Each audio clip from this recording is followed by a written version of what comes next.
পৃথিবীতে কত অদ্ভুত ও ব্যতিক্রম জায়গায় না থাকে, তেমনি একটি অদ্ভুত গ্রাম রয়েছে চীনের ফুজিয়ান প্রদেশে। পানিতে ভাসমান আজব এই গ্রামের নাম শান্তাদু। এই গ্রামটি চীনের নিংদে শহর হতে 30 কিলোমিটার দূরে অবস্থিত। গ্রামটি পুরোপুরি ভাসমান। গ্রামটি এমন এক জায়গায় অবস্থিত যেখানকার কেউ ডাঙ্গায় পা দেয় না। দ্বিতীয় বিশ্বযুদ্ধের সময় এই গ্রামটি জাপানি বোমার আঘাতে তছনছ হয়ে গিয়েছিল। পানির তোড়ে ভেসে গিয়েছিল পুরো গ্রামটি।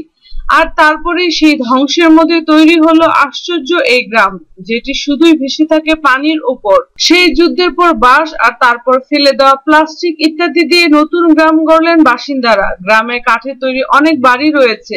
এখানে রয়েছে রেস্তোরাঁ, আবার একটা থানাও রয়েছে সেখানে।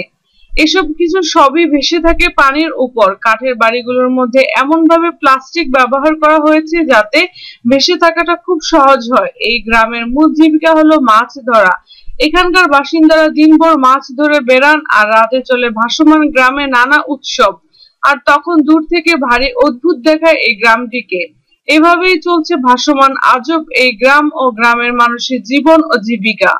যদি আমাদের ভিডিওটি আপনাদের ভালো লেগে থাকে তাহলে অবশ্যই লাইক ও কমেন্টস করার অনুরোধ রইল। ধন্যবাদ।